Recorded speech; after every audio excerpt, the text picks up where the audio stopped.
Hello mga lovely people! Welcome to Cucina di Pichi, the home of Pacham recipes. For today's video po, ang isi-share ko po sa inyo ay itong version ko ng sweet and sour pork. So, bale, ito po yung mga ingredients natin. 1 kilo po na laman ng pork. Ayan, gaya ng papakita ko mamaya kung paano ko ginawa. Ibig ko bang sabihin, bago ko ini-slice ng ganyan, ay pinukpok ko muna siya para lumambot siya.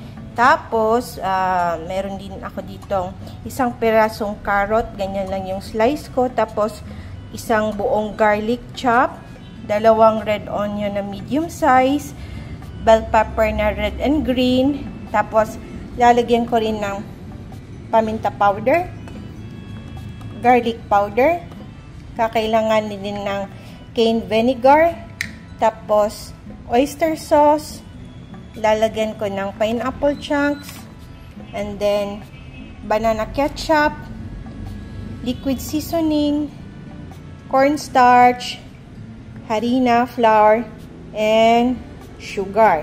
Tapos, pang garnish ko naman, ito lang, sibuyas dahon. So, procedure po tayo mga lovely people.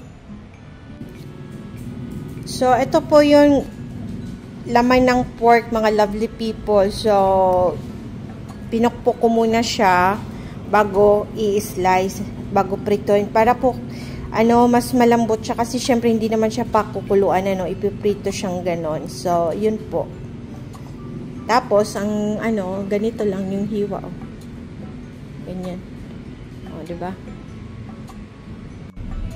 So, first procedure mga lovely people, i-season lang natin itong pork. Lagyan ko lang ng 2 scoop nitong, ito po, black pepper powder. Ayan. Tapos, lagyan ko rin ng garlic powder.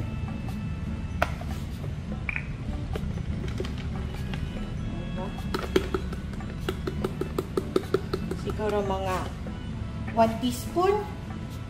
And then, yung ating liquid seasoning para pampalasa. Kung gusto niyo naman, pwede rin kayong gumamit ng yung asin or yung toyo. Kayo pong bahala. Ayan. And then, gamit yung malinis na kamay. Diba? Mekos-mekos. After nito, lalagyan ko ng harina, ng flour.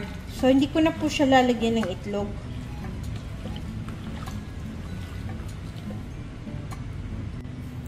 And of course, mga lovely people, yung mantika, huwag kakalimutan.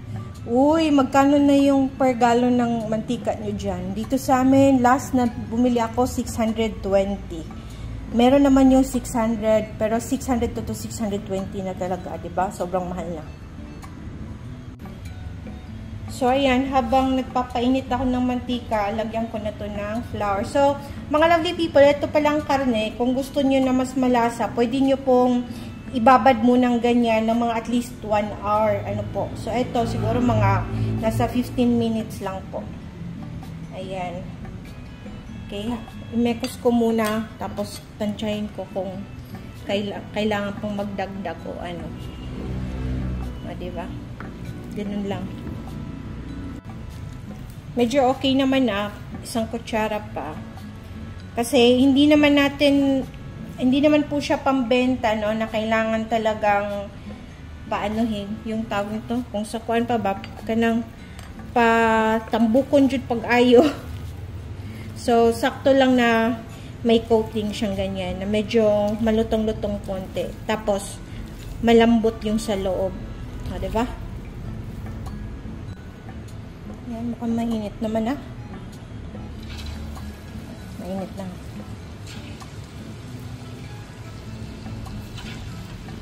Lunod ko lang to mga lovely tips.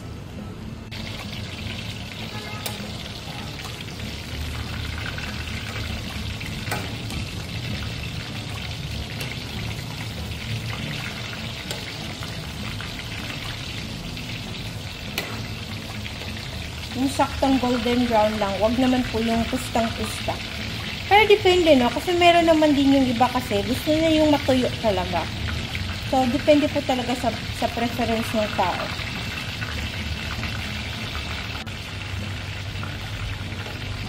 Ready na yung first batch.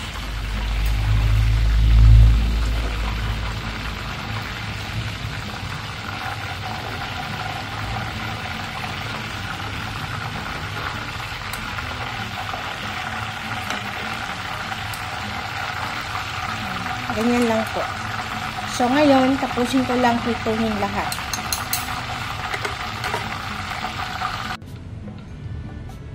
Ayan, ganyan lang po mga lovely people. So, naprito ko na. Ngayon, gagawin natin yung sweet and sour sauce naman. Okay? So, kukuha lang ako ng mantika dito sa pinagprituhan ko. Sana huwag ako magkalat. Ano? Ayan.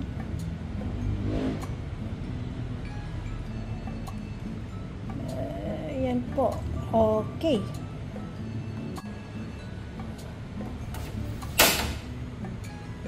Unahin ko itong carrot.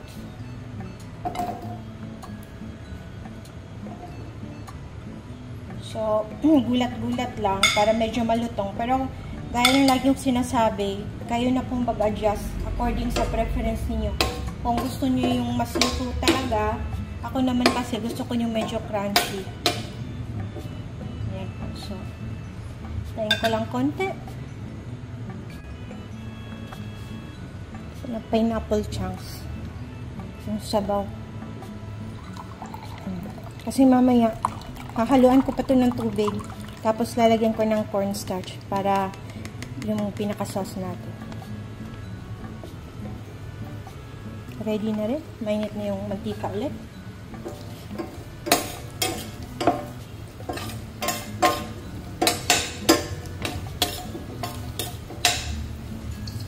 Siguro mga 2 minuto po. Ngayon naman itong bell pepper.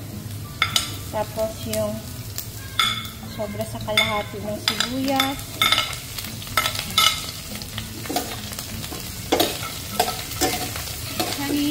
Pwede na rin po isali yung pinya.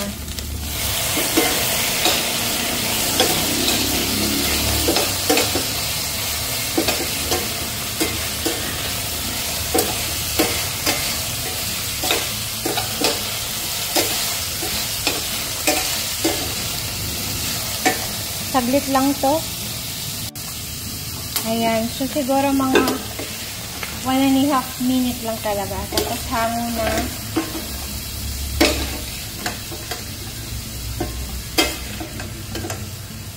Ayan. Hanguin ko lang po. Konting oil lang. Ayan.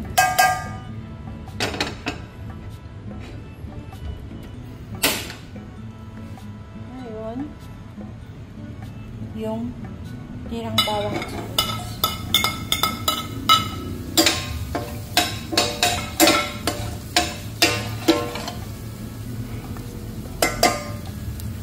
So, ito po yung syrup kanina ng pinya, tapos nilagyan ko lang ng konting tubig. Lalagyan ko po ng mga siguro 1.5 tablespoon ng cornstarch. Oyster sauce. Gigisa na rin. Tansya-tansya lang.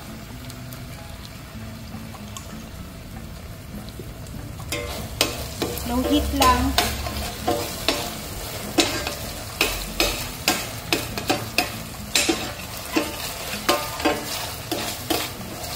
Okay. Pagkatapos nito,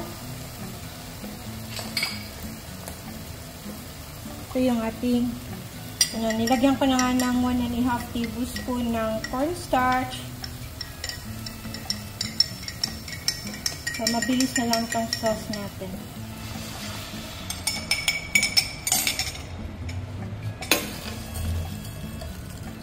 Low heat lang po talaga.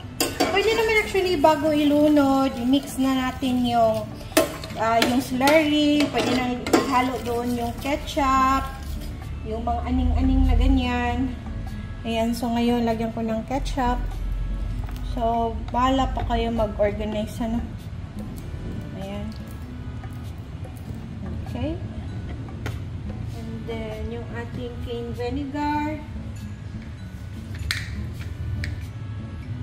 Suka po ito, ha? Di po yan oil. Anong nangyari dito? Ayaw na magbukas. Baliktad pala. Hindi ba naman epal. Yan po.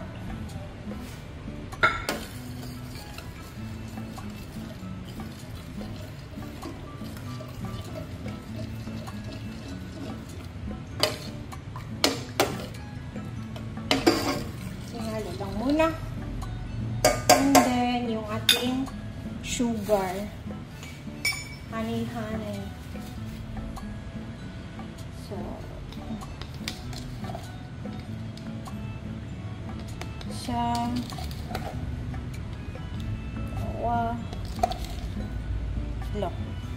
yan muna. Tapos, tikman ko.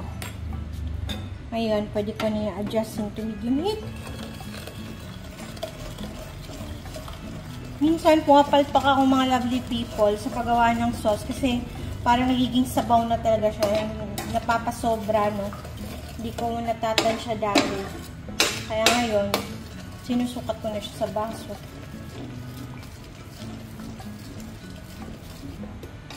Tapos kapag okay na itong sauce, sakto na siya sa timpla, ilalagay ko na dito yung pinitong laman ng baboy. And then, saka ko ilulunod yung mga gulay. Diba? Sarap na po yung sauce natin. So, pwede ko nang ilagay yung karne na hindi sasama yung paper towel.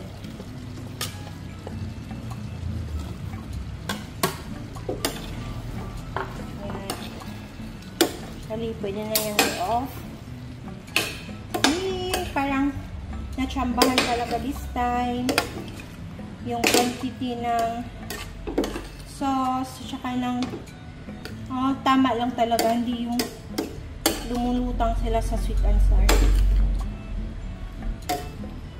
Ayan. O, diba? Ngayon, hindi mo na lahat pa kasi yung iba pang, alam nyo na, pang photoshoot, pang toppings. So, diba? Teka lang po.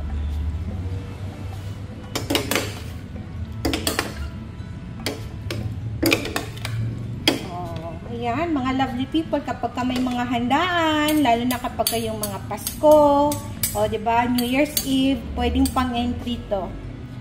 Ayan po, so, ready na. Kain po tayo.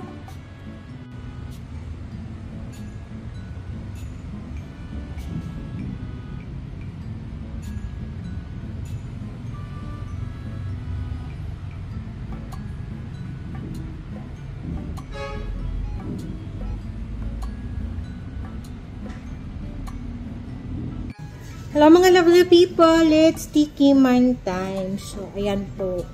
Kain po tayo.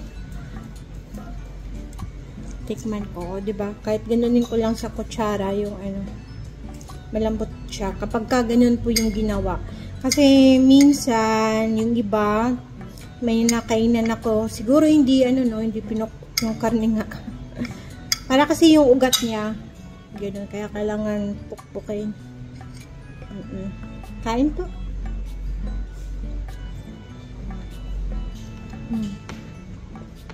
Sarap.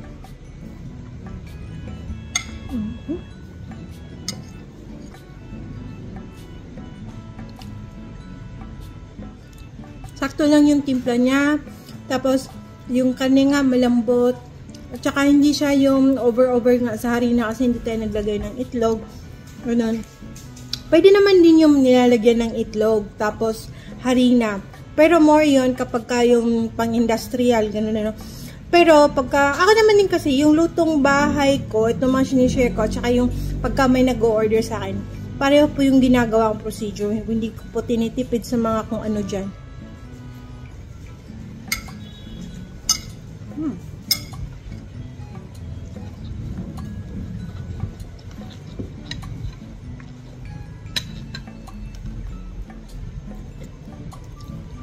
Shout out kay Ate Guaps, Ate Carol.